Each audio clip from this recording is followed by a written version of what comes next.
അസ്സലാമലൈക്കും. വീട്ടിൽ ഗസ്റ്റൊക്കെ വന്നാൽ പെട്ടെന്ന് തന്നെ ഉണ്ടാക്കിയെടുക്കാൻ പറ്റിയിട്ടുള്ള പഴംപൊരിൻ്റെ റെസിപ്പി ആയിട്ടാണ് ഇന്ന് ഞാൻ ഇവിടെ വന്നിട്ടുള്ളത് കേട്ടോ.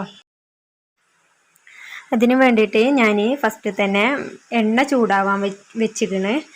എണ്ണ ചൂടാവണ നേരം കൊണ്ട് നമുക്കതിൻ്റെ മാവ് റെഡിയാക്കി എടുക്കാം. കുറച്ച് മൈദപ്പൊടി എടുത്തിക്കണേ, അതിലേക്ക് കുറച്ച് 1/4 ടീസ്പൂണ് മഞ്ഞൾപ്പൊടി ഇട്ട് കൊടുക്കാം. ഒരു കളറിന് വേണ്ടിയിട്ട് ലേശം ഒരു നുള്ള് ഉപ്പ്, 2-3 സ്പൂണ് പഞ്ചസാര ഇതെല്ലാം ഇട്ട് കൊടുത്തുകൊണ്ട് ഒന്ന് ഇളക്കിയെടുക്കുക.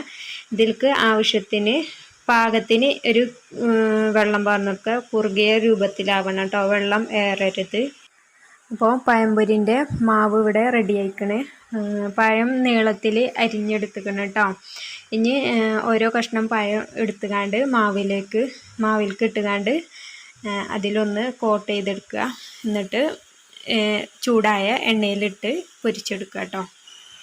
ഈ നേരം കൊണ്ട് എണ്ണയൊക്കെ നല്ലോണം ചൂടായി വന്നിക്കണ്. ഇനി ഓരോ പഴം എണ്ണയിലിട്ട് പൊരിച്ചെടുക്കുക കേട്ടോ. ഒരു സൈഡ് ആയി വന്നാൽ ഒന്ന് മറിച്ചിട്ട് കൊടുക്കുക കേട്ടോ.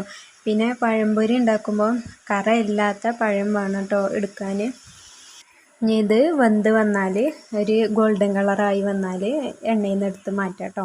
എളുപ്പമല്ലേ, പെട്ടെന്ന് തന്നെ ഉണ്ടാക്കിയെടുക്കാൻ പറ്റും നമുക്കിത്. പിന്നെ ഇന്നത്തെ വീഡിയോ ഇത്രേ ഉള്ളൂ കേട്ടോ. നിങ്ങൾക്ക് വീഡിയോ ഇഷ്ടമായാൽ ലൈക്ക് ചെയ്യുക, ഷെയർ ചെയ്യുക, സബ്സ്ക്രൈബ് ചെയ്യുക. അടുത്തുള്ള ബെല്ലൈക്കൺ നിൽക്കുക, അതിൽ ഓൾ ഒന്ന് പ്രസ് ചെയ്യണേ.